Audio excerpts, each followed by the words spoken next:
এই মহিলা পালিয়ে যাওয়ার পর থেকে প্রায় 27টা কুলু তৈরি করেছে কি করে দেশকে অশান্ত করা যায়। যাওয়ার আগে আইসিপিকে বলে গিয়েছিল আমি যাওয়ার পর 1 মাসের ভেতরে বাংলাদেশের অবস্থা এমন করবা যেন দাঁড়িয়ে থাকতে না পারে। শয়তান, ওকে মহিলা শয়তান, শয়তান মহিলা।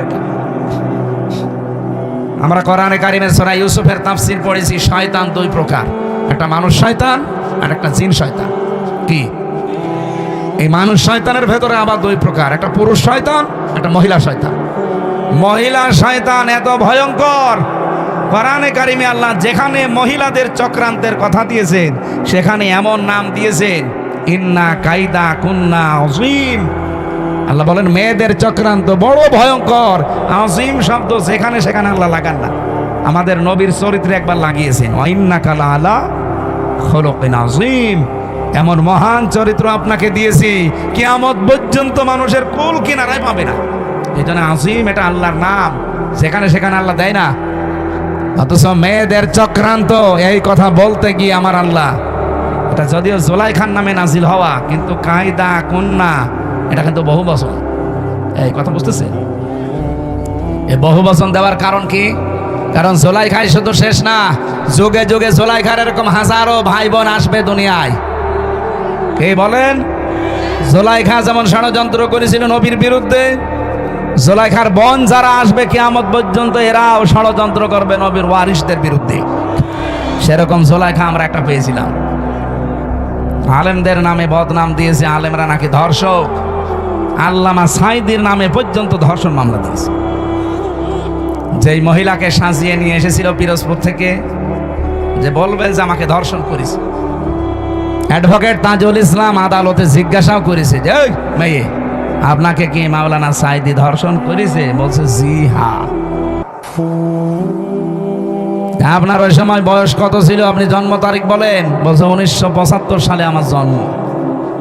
ধর্ষিতা হয়েছেন কত সালে? 1971 সালে।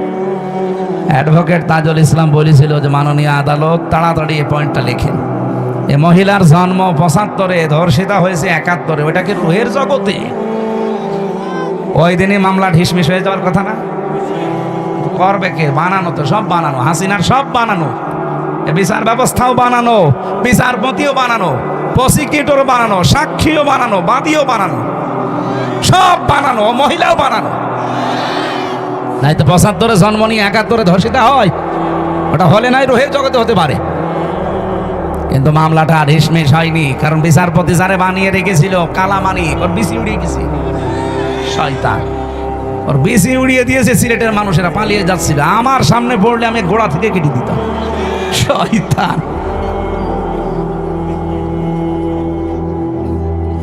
সেদিন আমার গাজীপুরে মাহফিল ছিল, আমি সেই রুমে ছিলাম, ফাঁসির কন্ডেম ছেড়ে ওর পাশের রুমে আমি ছিলাম 16 নম্বরে, 15 নম্বরে, ওনাকে এখন 16 নম্বরে আছে। কারারক্ষী আমারে বলছে হুজুর ওই শয়তান আমার আন্ডারে। আমি বললাম খাবার খুব কম করে দিবে। বলছে ওর বিসি উড়িয়ে গেছে। যাক, ও বিসি দিয়ে কি করবে? ওর বিসির কোনো কাজ আছে?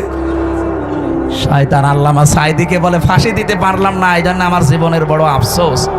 ওরে পিটিয়ে মেরে ফেলা দরকার। শয়তান কলার পাতায় শুয়েছিল। এই কথা বলেন, কি দৃশ্য দেখেছেন? কলার পাতায় শুয়ে থাকার সময় মাথায় আবার টুপি দিয়েছে। শয়তান যাতে মাতাল হলো তাহলে ঠিক ছিল। কলার পাতায় তো শুয়ে আছে, মাথায় টুপি দিয়েছে, আর বেল্ট কি মাজা চলে না, আবার বেল্ট দিয়েছে। গলায় গামছা দিয়ে টানতে টানতে নিয়ে আসছিল সিলেটের মানুষগুলো। কত মানুষ ডিম মারছিল, পচা ডিম। দেখেন না আদালতে? আল্লাহ বলেন আযাব মুহিন, এটা অপমানজনক শাস্তি। আলেমদের বিরুদ্ধে যত নিকৃষ্ট কাজ এই শয়তানগুলো তালিকা বানিয়েছিল, 116 জন আলেমের, এরা নাকি ধর্ম ব্যবসায়ী, তার ভেতরে আমার নাম 10 নম্বর। সুবহানাল্লাহ, নাউযুবিল্লাহ। আমার ভাইরা, এতে জালিকাল কিতাবু লা রাইবা ফি, কিতাবের আগে কেন আলিফ লাম দিয়েছেন? বালাগাত মানতেক যারা বোঝে, বিশেষ করে আরবি গ্রামারের কিছু নিয়ম আছে, আলিফ লাম যারা বুঝবে আলেমরা দেখবেন ওখানে 4 প্রকারের নিয়ম দেওয়া আছে। আলিফ লামে ইস্তিগরাকি, এটা গরকন মানে ডুবন্ত। গরকন শব্দের শাব্দিক অর্থ বলছিলাম, দেখি আপনাদের মেধা কেমন। গরকন মানে কি? হ্যাঁ ডুবন্ত, হ্যাঁ ডুবে যাওয়া। এখানে যে আলিফ লাম আল্লাহ দিয়েছেন, আল্লাহ রাব্বুল আলামিন এই আলিফ লামকে গরকুন বলেননি। হ্যাঁ আলহামদুলিল্লাহি রাব্বিল আলামিন, ওখানেও আলিফ লাম আছে হামদের আগে, ওইটা কিন্তু আলিফ লামে ইস্তেগরাকি। যত রকমের প্রশংসা আমি দুনিয়ায় করতে পারি সব আমি আমার আল্লাহর জন্য নির্দিষ্ট করে দিলাম। এখানে যালিকাল কিতাবু লা রাইবা ফি, কিতাবের আগে আলিফ লাম দেওয়ার আল্লাহর উদ্দেশ্য হচ্ছে, আমি তাফসিরে পড়েছি, এটা আল্লাহ রাব্বুল আলামিন বোঝাতে চেয়েছেন পৃথিবীতে একটাই মাত্র কিতাব আছে যেটা মানুষকে হেদায়েত দিতে পারে, তার নাম কোরআন। তার নাম কি? কোরআন ছাড়া হেদায়েত দেওয়ার কোনো কিতাব দুনিয়ায় নেই। আছে? এই জন্য আপনাকে কিছু পেতে হলে এর কাছে আসা লাগবে। বাজ্জিনাতিম মিনাল হুদা ওয়াল ফুরকান, রব্বুল আলামিন বলেন কোরআনে কারীম এমন স্পষ্ট দলিল আর প্রমাণ দিয়েছি যে মানুষ এখান থেকে পথ নির্দেশিকা পাবে। অল ফুরকান, হক আর বাতিল পার্থক্যকারী একটা কিতাব। ও রাজশাহীবাসী, আপনি যদি এই রমজানে কোরআন পেলেন, রোজা রাখলেন, বাকি সামনের জীবনে যদি হক আর বাতিল পার্থক্য করে জীবন কাটাতে না পারেন, আপনার কাছে রমজান আসা না আসা সমান। আমি আশা করছি কথা বোঝাতে পেরেছি, এটাই আসল কথা আজকের। আল ফুরকান, সত্য মিথ্যা পার্থক্য করে বাকি জীবন চালানো লাগবে। আর কতদিন এভাবে না বোঝার ভান করে থাকবেন? রমজানও পাচ্ছেন প্রতি বছরে বছরে, কোরআনও আছে আপনার কাছে, হক আর বাতিল কোনটার সামনে এটা দেখে যদি জীবন চালাতে না পারেন, আপনার জীবন ব্যর্থ। আজকে থেকে সিদ্ধান্ত নিয়ে যাওয়া লাগবে, কোরআন আমি বুঝতে চেষ্টা চালাবো, শিক্ষা চেষ্টা চালাবো, এমন ভাবে বুঝবো শিখবো যেন হক আর বাতিল সামনে কোনটা আমি পার্থক্য করে নিতে পারি। বলেন সুবহানাল্লাহ। আমার তেলাওয়াতকৃত আয়াত ছিল সূরা বাকারার 183 নাম্বার আয়াত। ইমানদারকে আল্লাহ ডাক দিয়ে জানিয়েছেন, ইয়া আইয়ুহাল্লাযীনা আমানু কুতিবা আলাইকুমুস সিয়াম, ইমানদারেরা আমি তোমাদের উপরে রোজা লিখে দিলাম, কামা কুতিবা আলাল্লাযীনা মিন ক্বাবলিকুম, তোমাদের পূর্বে যত জাতি পাঠিয়েছি, যত নবী, প্রত্যেকের উপরে রোজা কিন্তু ফরজ ছিল। হ্যাঁ, তাদের সিস্টেম আলাদা ছিল, তাদের মাস আলাদা ছিল। হযরতে মুসা নবী রোজা রাখতেন যেদিন তিনি পার হয়েছিলেন ফেরাউনের কবল থেকে ওই দরিয়া, ওটা মুহররমের 10 তারিখে তিনি রোজা রাখতেন। হযরতে ইব্রাহিম আলাইহিস সালাম রোজা রাখতেন যিনি আগুন থেকে মুক্ত হয়েছিলেন মুহররমের 10 তারিখে। হযরতে নূহ আলাইহিস সালাম রোজা রাখতেন যেই দিন তিনি যদি পাহাড়ে তার নৌকা, তার কিস্তি ভেড়াতে পেরেছিলেন মুহররমের 10 তারিখে। অন্যান্য যত নবীর জীবনী পড়েছি, কোন নবীকে আল্লাহ রোজা দিতে বাদ দেননি, প্রত্যেককে রোজা দিয়েছেন। হ্যাঁ, হয়তো তাদের বছরে 1 দিন 2 দিন 3 দিন এরকম ছিল, তা আমাদেরকে আমার আল্লাহ রোজা দিয়েছেন বছরে 1 2 3 3 দিন না, 1 মাস। কতদিন? এটার যতগুলো উপকার আছে তার অন্যতম উপকার হচ্ছে অটোফেজি। জাপানের একজন বিজ্ঞানী, স্বাস্থ্য বিজ্ঞানী, উনি নোবেল পেয়েছেন 2017 সালে, তথ্যটা দিয়েছেন। ইউশনারি ওসামি, এই লোকটা জানিয়েছে আমাদের শরীরের ভেতরে 2 কোটি কোষ আছে। একাধারে যদি মানুষ 12 মাস খাবার খেতেই থাকে, বন্ধ না করে খাবার খাওয়া, তাহলে এই শরীরের ভেতরে আরো আশপাশে কিছু বৃদ্ধি হয় কোষ। এই যে ফসল যারা চাষ করে, ফসলে আমার মনে হয় কত কিছু দেওয়ার পরও ফসল ভালো হয় না, কিন্তু পরগাছা, আগাছা, ওকে কিছু দেওয়া লাগে, এমনি বাড়তে থাকে শরীরের ভেতরে। ঠিক কোষ আল্লাহ দিয়েছেন 2 কোটি, এগুলো আমাদের শরীরকে কন্ট্রোল করে। কারণ রক্ত আছে আমার শরীরে, আপনার শরীরে 5 কেজি থেকে 5.5 কেজি। এই 5.5 কেজি রক্তকে পুরা শরীরে কন্ট্রোল করছে। এই কোষগুলো যদি না থাকে, 5 প্রকার ক্যান্সার দেখা দেবে যদি ওই কোষ বৃদ্ধি হতেই থাকে। 2 নম্বরে টিউমার বৃদ্ধি হবে। যারা 11-12 মাস একাধারে খেতেই থাকে, তাদের এই 2টা রোগ বেশি হওয়ার সম্ভাবনা, কারণ ওই কোষগুলো বাড়তে থাকে। উনি চিন্তা করলেন আল্লাহর দেওয়া, মানে কি গড, ওরা তো গড বলে, গডের দেওয়া কোষ বাদ দিয়ে বাকি যে কোষগুলো আছে এইগুলো কি করে নষ্ট করা যায়। আগাছা নষ্ট করতে হলে যেমন গোড়া কেটে বাদ দেওয়া লাগে, কি নয়তো আবার ওখান থেকে জন্ম নেবে। আপনি সারও দেবেন না, মাটিও দেবেন না, ঔষধও দেবেন, ওই এমনি জোর পেয়ে যায়, এমনি বাড়তে থাকে। আর আপনার ওই অতিরিক্ত ওই আগাছা পরগাছা কোষগুলো যদি বাড়তে থাকে, তাহলে আপনার শরীরের ভেতরে রক্তে 5 প্রকার ক্যান্সার হবে এবং টিউমার বাড়তে থাকবে। হয় টিউমারগুলো অনেকের ভেসে ওঠে, যে একটা ভেসে উঠেছে, হয়তো একটা ভেসে উঠবে কারোর ভেতরে, কারোর ভেতরে চাপা থাকবে, ভেসে ওঠে না। টিউমার 2 প্রকার। চিন্তা করলেন এটা কি করে কমানো যায়? ওরা 13 বছর গবেষণার ফল, এমনিতে নোবেল দিয়েছে এই কারণে। 13 বছর গবেষণা করে উনি জানিয়েছে কেউ যদি অন্তত 29-30 দিন 12-14 ঘন্টা দিনের বেলা না খেয়ে থাকতে পারে একাধারে, তাহলে আল্লাহর এই গডের দেওয়া কোষগুলো, আমরা কি বলবো গড না আল্লাহ? আল্লাহ। ও যা বলে বলুক, আল্লাহর দেওয়া এই সৃষ্টি কোষগুলো, ওরা যেহেতু আল্লাহকে বিশ্বাস করে না, ওরা বলছে গডের দেওয়া প্রাকৃতিক নিয়মে এমনি তৈরি হওয়া। আসলে কি সব এমনি তৈরি হয়? এর পেছনে একজন কারিগর আছে না?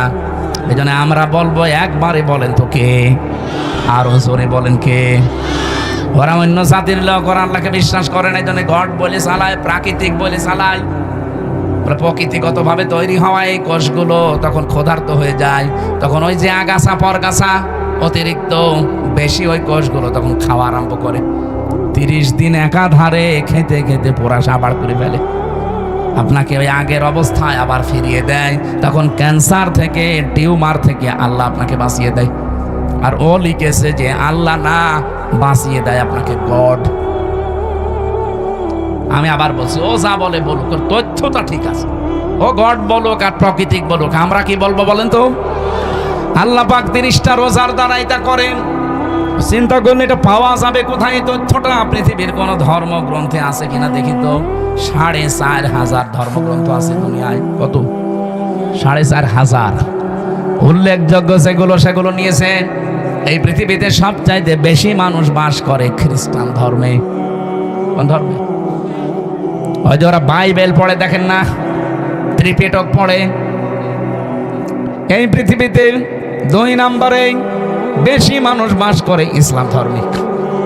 ওরা আছে 250 কোটি আর আমরা আছি 200 কোটি।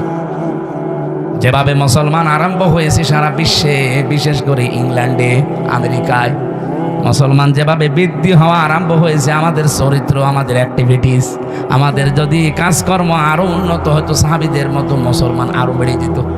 আমরা বাটপারি করি, সিটারি করি, প্রতারণা করি, এই জন্য ওরা মনে করে মুসলমান এই পোষাতে হওয়া দরকার নেই। কিন্তু সাহাবীদের মতো যদি আমরা তাকওয়া অবলম্বন করতে পারতাম, চরিত্র বানাতে পারতাম, এই মানুষগুলো আমাদের দেখে দেখে মুসলমান আরো বেশি হয়ে যেত।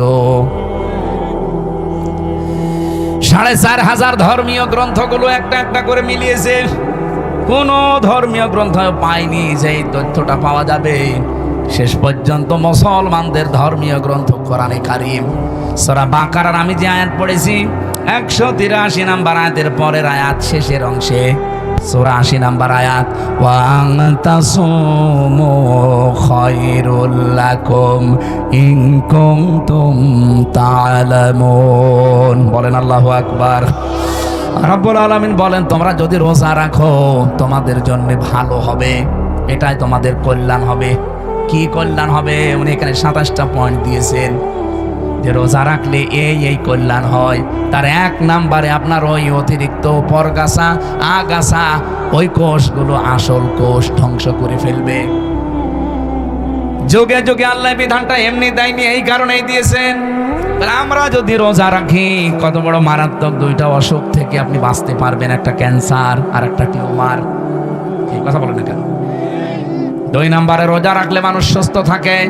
কঠোর পরিশ্রম যারা করে এরা আমার মনে হয় বাদ দিয়ে বাকি কারো রোজা ছাড়া ঠিক না। এমনিতে যারা দোকানে বসে আছেন, মাঠে ঘাটে কাজ, হ্যাঁ মাঠের কাজও কঠিন, কিন্তু তারপরেও যদি আপনি রোজা রাখতে পারেন, 1 মাস রোজা রাখার দ্বারা ওই অটোফেজির মাধ্যমে আপনার কোষগুলো ধ্বংস হবে এবং আপনাকে সুস্থ করার জন্য 11 মাস আপনাকে চালানোর জন্য রোজা কার্যকর ভূমিকা পালন করবে। রোজা এখন থেকে আর ছাড়া যাবে। কত মানুষ দোহাই দেয়, হুজুর আমার গ্যাস, আমি রাখতে পারি না, এটা একটা শয়তান। রোজা রাখলে তোর গ্যাস ভালো হবে। যারা বলে আমার ডায়াবেটিস, রোজা রাখলে সমস্যা, কে বলিস আপনাকে? আপনার কি ডায়াবেটিস আমার চাইতে বেশি? জেলখানায় যে আমার ডায়াবেটিস 27, 37 পর্যন্ত চলে গিয়েছিল। এই জন্য রোজা রেখে 3 দিনে আমি এখন দেখছি যে না, আমি আরো ভালো আছি, ডায়াবেটিস আমার কন্ট্রোলে হয়ে গেছে। এজন্য রোজা রাখলে বিজ্ঞান প্রমাণ করছে, কেউ যদি 12-14 ঘন্টা দিনের বেলায় না খেয়ে থাকতে পারে, তার ডায়াবেটিসও কন্ট্রোল হয়ে যায়। আল্লাহ কি এমন যে এমন বিধান উনি দিয়েছে যেটা আমাদের শরীরের সাথে মানাবে না? না, এই জন্য উনি বুঝে শুনে দিয়েছেন এই বিধানটা, যেহেতু শুধু আমাদের উপরে না, আমাদের পূর্বে যত জাতি আল্লাহ পাঠিয়েছে সবার উপরেই এইটা ছিল, আমাদের উপরেও ছিল। কিন্তু 1 মাস না 6 মাস। আল্লাহ পাক বলেন আমার নবী যখন এসেছিল আমি তাকে 6 মাস রোজা দিয়েছি। উনি তো আনন্দে 6 মাস রোজা পেয়েছি। অন্যান্য উম্মতেরা মাত্র 1টা পেয়েছিল বছরে। আর আমরা মুসা নবীর সাথে দেখা 6ষ্ঠ আসমানে মেরাজ থেকে আসার সময় বলে না, আপনি ফিরে যান, আপনার উম্মতরা পারবে না, আপনার উম্মতেরা পারবে না। আমার উম্মত এত শক্তিশালী ছিল, তারা পাহাড় কেটে কেটে ঘর বানাতো, তারা 900 বছর 1000 বছর হায়াত পেত। আর আপনার উম্মত মাত্র 60-70 বছর বাঁচে, তাও লাস্টিং করে না। যত ভেজাল খাবার এখন আমাদের ভেতরে ঢুকতেছে, এই ভেজাল খাবার খেয়ে আমার মনে হয় 60-70 না 40 বছরে আমরা 80 বছরের মতো হয়ে যাচ্ছি। যেহেতু মনে চলে আসলো, যারা ভেজাল দিচ্ছেন খাদ্যে, ফরমালিন দেন, ঔষধ লাগান, এটার দ্বারা যাদের স্বাস্থ্যহানি হয়, বিভিন্ন অঙ্গ প্রত্যঙ্গ নষ্ট হয়ে যায় খাবার খেয়ে, কিয়ামতে আপনি খুনি আসামি হয়ে উঠবেন। কারণ এগুলো একটা মানুষ মারার একটা কারণ। হয়তো সরাসরি মারছেন না, অন্য লাইনে আপনি মেরে ফেলছেন মানুষকে। কথা বলেন না কেন? যারা এই যে ফলের ব্যবসা করেন, ফলে কত কিছু দিয়ে তাজা করে রাখেন, তরকারির ব্যবসা করেন, তরকারিতে কত কিছু দিয়ে তাজা করে রাখেন, ওই তরকারি ওই ফল আপনার ছেলেকে আপনি খাওয়াবেন, আপনার মেয়েকে খাওয়াবেন? আপনি ওই সময় তো খাওয়াতে চান না। বাকিগুলোও তো যারা ক্রেতা, তারা তো আপনার ছেলে মেয়ের মতো মনে করা লাগবে। এই জন্য যে মানুষগুলো এই যে রমজান এসেছে পণ্যের দাম বাড়িয়ে ক্রাইসিস তৈরি করে, আপনার নামাজ রোজা তারাবি কিচ্ছু কবুল হচ্ছে না, সব মাঠে মারা যাচ্ছে। যদি কবুল হয় তাহলে সূরা আরাফের আয়াতগুলো মিথ্যা হয়ে যাবে। হযরতে সালেহ আলাইহিস সালাম, সালেহ না শুআয়ব আলাইহিস সালাম, তার জামানার মানুষদেরকে আল্লাহ ধ্বংসই করেছিলেন এই খাদ্যে ভেজাল দেওয়া আর ওজনে কম বেশি করার কারণে। বাংলাদেশে অনেক উম্মতের ভেতরে এটা এখন নেই, ওজনে কম বেশি। বলেন কি যে আছে ওর হাতের ভেতরে, এরকম করে 1 কেজি 1.5 কেজি হয়ে যায়। আবার নামাজ পড়তে যায় 5 ওয়াক্ত জায়গায় 6 ওয়াক্ত মিলে পড়ে না। আপনার নামাজ পড়তে কে বলেছে? আপনাকে নামাজ পড়ার অর্থই হচ্ছে আপনি ওজনে যেন কম বেশি না করেন, খাদ্যে যেন ভেজাল না দেন, জমিনের আইল যেন না ঠেলেন। সারা জমিন 1-1.5 বিঘা 2 বিঘা চাষ করছে, ভালো আইলের কাছে গেলে নাঙ্গলের মাথাও খারাপ, ওর মাথাও খারাপ, মানে এমন চিকন করে মনে হচ্ছে যে পুল সিরাত বানিয়ে ফেলেছে আইল। আরে ভাই, আইলটা একটু তো বড় করে রাখা দরকার, 2 জনে ছাড় দিয়ে যেন মানুষ একটা হেঁটে যেতে পারে, একটা সীমানা পিলার, ওইটা জোর করে করে কাটতে কাটতে যদি চিকন বানিয়ে ফেলেন, যতটুকু বেশি করেছেন যদি 1 বিগত হয়ে যায়, কিয়ামতে এরকম জমিন 7টা মাথার উপরে চাপিয়ে দেবে, তখন নেন কত লাগে। আমরা এখন থেকে সিদ্ধান্ত নেব খাদ্যে ভেজাল আজকে থেকে বন্ধ হবে। আর যারা এগুলো করছে এত কড়াকড়ি করা দরকার তাদের উপরে, কারণ তারা মানুষ হত্যা করার শামিল। কথা বলেন না কেন?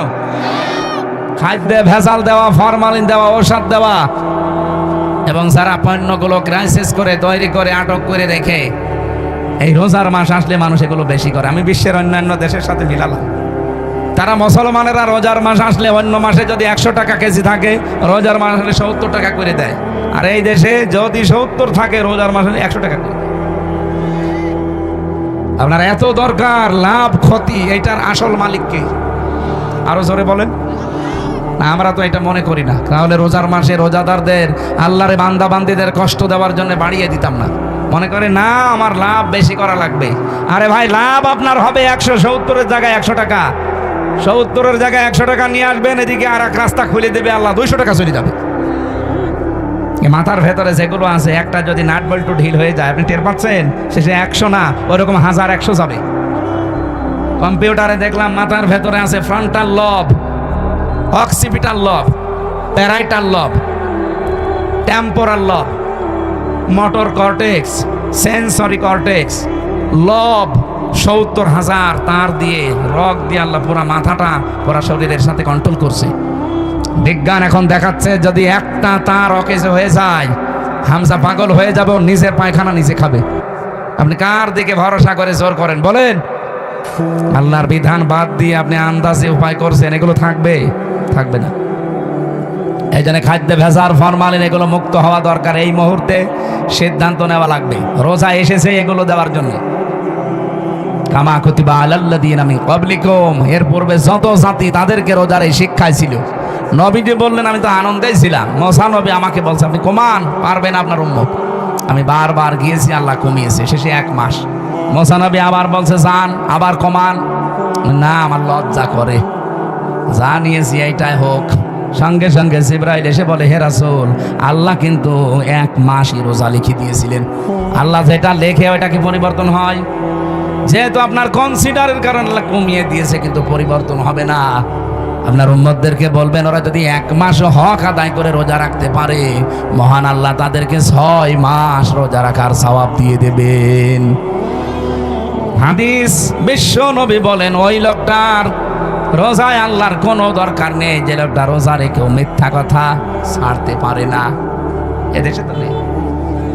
আমরা নিজেদেরকে এখন থেকে কন্ট্রোল করবো, আল্লাকুম তাত্তাকুন, তাকওয়া যেন অর্জন হয়। রোজা রাখার দ্বারা যেটা আপনি দেখান আমার আল্লাহকে, অন্যান্য ইবাদতেও এইটাই দেখাবেন।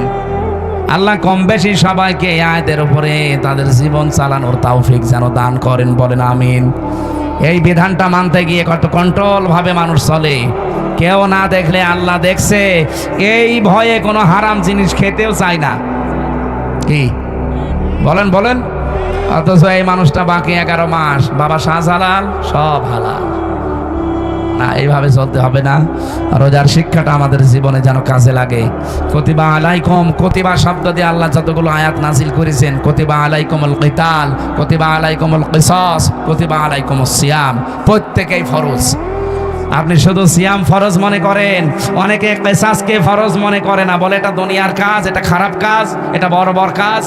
এই জন্যই তো সুরঞ্জিত বাবু বলেছিল যে চুরি করলে হাত কেটে দাও, এই আইন হচ্ছে কোরআনে, এটা বড় আইন। বলেন নাউজুবিল্লাহ।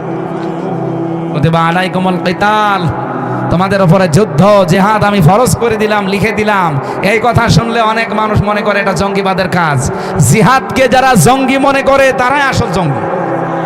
আরে ভাই, জিহাদ হচ্ছে পৃথিবীর জঙ্গি নির্মূল করার জন্য। অন্যায় যেখানে, জিহাদ সেখানে। বলেন তো চাঁদাবাজি করা অন্যায় কাজ না? এই কথা বলেন না কেন?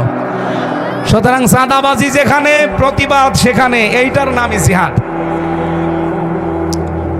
যেখানে যে অন্যায় হবে ওই জায়গায় দাঁড়িয়ে যাবেন। রোজার এই শিক্ষা এসেছে দেওয়ার জন্য 1 বছর পরে। আমরা যদি এই শিক্ষা নিয়ে বাকি 11 মাস সত্যিই চালাতে পারি, আল্লাহর কসম এ দেশ আবার দাঁড়িয়ে যাবে। খালি রোজার শিক্ষায় যথেষ্ট, আর কিছু লাগবে না।